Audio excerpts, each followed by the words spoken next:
Perhaps the truest thing that can be said about parenting is that it requires a lot of energy. It's tremendously active undertaking, requiring a 24/7 commitment with a tool chest of skills that range from discipline to communication and support. And because children respond better to actions than to words, to be an effective parent is also to be an active parent. This is one of the reasons we have chosen to call this active parenting. We also think of the word active as a contrast to the reactive approach used by most parents. Reactive parents wait until their children push them to their limits and then they react. Often they react with frustration, anger, and random discipline, or as one mother put it, the screech and hit school of parenting. When parents react rather than act, they allow the child to control both the situation and the parent's emotions. Problems tend to continue or even get worse as parent and child play out the same frustrating scenes over and over. And part of the problem is that most parents don't have a consistent approach to parenting. They use a little of what their parents did, a little of the exact opposite of what their parents did, and a little of what they picked up from friends, books, and the internet. The philosophy in active parenting is that it is the job of the parent rather than the child to play the leadership role in the family.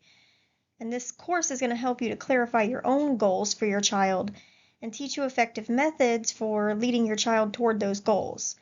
But it's going to do more than just that. It's also going to teach you a consistent model of parenting that's going to enable you to act with confidence and clarity as you encounter the many challenges that most parents face. But I am going to give you a word of caution here. Through this course, you're going to learn a very practical model for understanding and leading children. And this model has been used effectively by millions of parents, counselors, teachers, and psychologists. It does work, but it is put into use by human beings, and human beings, as we all know, are imperfect. We make mistakes, and as you're making your way through this course, you're probably going to become aware of two kinds of mistakes of your own.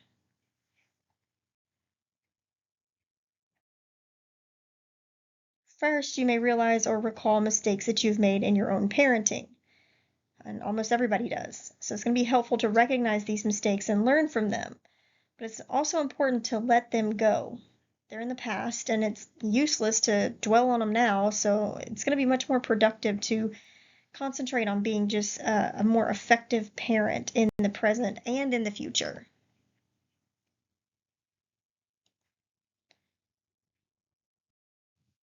Second, you're going to make further mistakes as you're learning these new skills, and mistakes are part of that learning process, and they're going to happen to everybody using new skills. So it's important that you accept your mistakes without punishing yourself for being imperfect.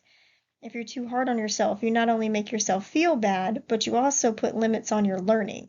And that's because when we feel criticized, even by ourselves, we become defensive. And then soon we don't even admit our mistakes to ourselves, and we lose a valuable opportunity to correct and improve our performance. So we learn to catch ourselves with a smile instead of a kick, and you're going to learn more and feel better, and you're going to see a change faster. We can use this affirmation of imperfection.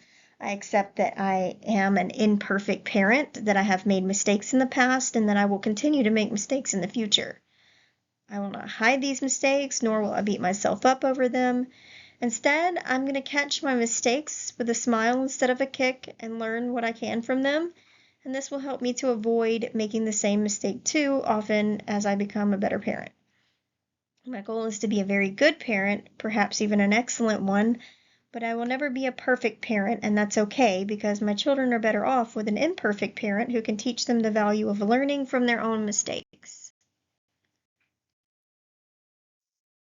We know that parenting, though still one of the most underrated jobs in our society, is beginning to attract some of the attention and consideration it deserves.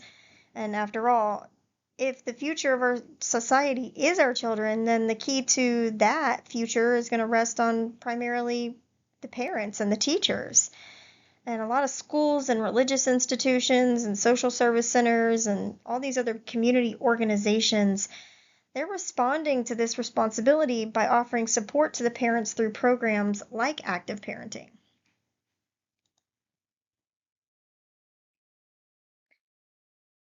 Success at any job first requires a sound understanding of its purpose, and the basic purpose of parenting has not changed throughout history. So we can state it like this: the purpose of parenting is to protect and prepare children to survive and thrive in the kind of society in which they live. And although this purpose has not changed over the years, our society has changed in many ways.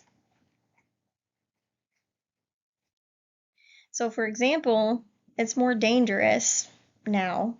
The illegal and prescription drugs available to today's children and teens are easier to find and more harmful than ever. Crimes against children and crimes by children are more numerous than when we were growing up. And there's a serious problem with violence in the schools and the risk of terrorism, and that concerns us all. And this poses a difficult problem for parents. Part of our purpose as parents is to protect our children so that they will survive.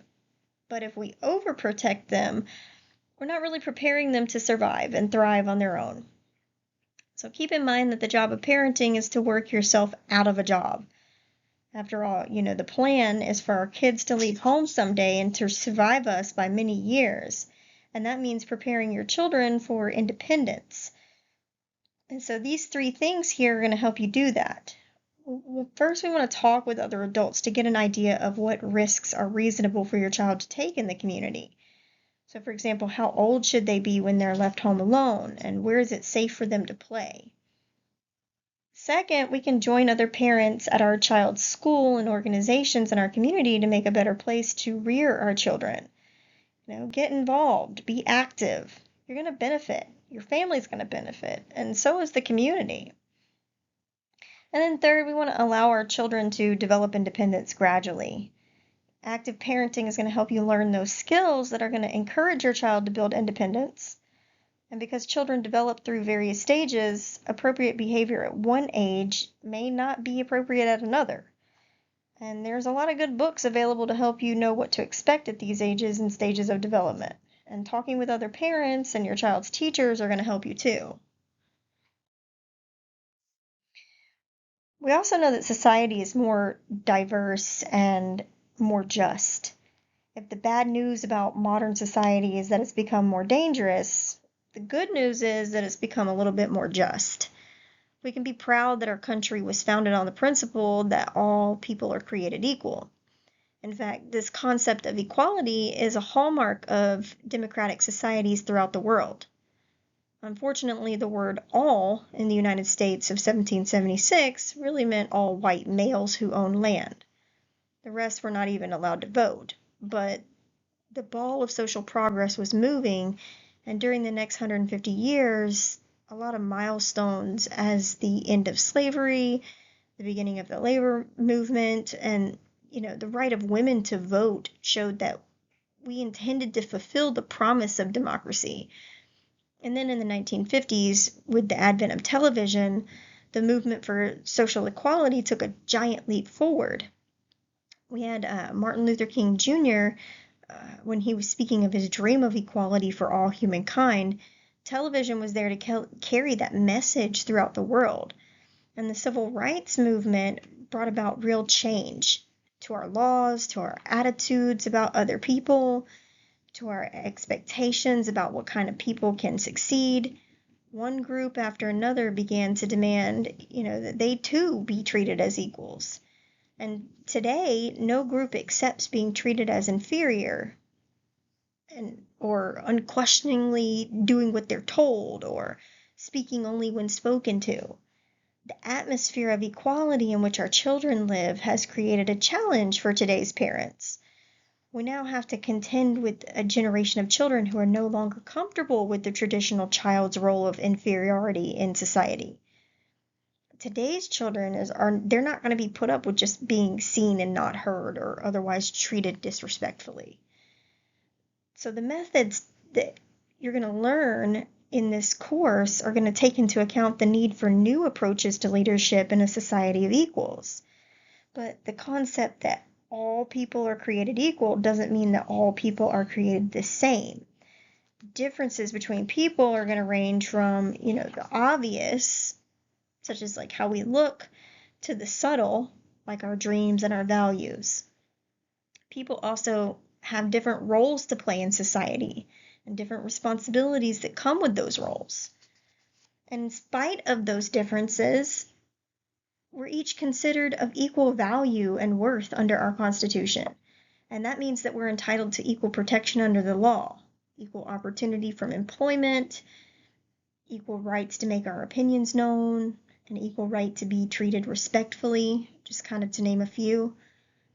And likewise, in a family, the parents and the children are equal in some ways and different in others. A major way that parents and children are still different is the roles that they play. The parent's role is that of the leader, and the child more often plays the role of the learner. And the leaders in the family, the parents, they have certain rights and responsibilities that differ from those of the kids. So, like, for example, we have the responsibility of providing food and clothing and shelter and protection for our kids. We also have the right to drive and vote and use alcohol and exercise and other privileges that aren't available to the children. And we also have the authority to decide a lot of the matters that affect the lives of our children, like their health, their safety, their family values. So this is going to include how we decide to parent. And we're going to look at the concept of authority more closely a little bit later in this lesson.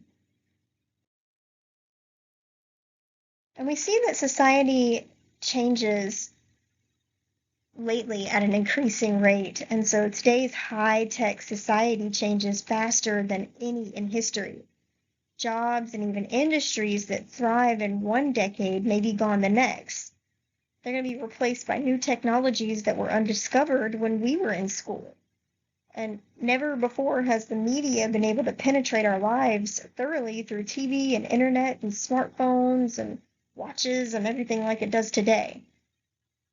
So success in such a rapidly changing society is going to require children to do much more than just learn new skills. They need to learn how to adapt to change and keep learning. Neither blind obedience nor an attitude of complacency is likely to provide them with the skills and the character necessary to navigate the current of change that's likely to come. And this course is going to teach you methods for empowering your children to be decision makers and problem solvers, team players, and lifelong learners. And all of that regardless of what career path they're going to choose. We know also that family makeup has changed.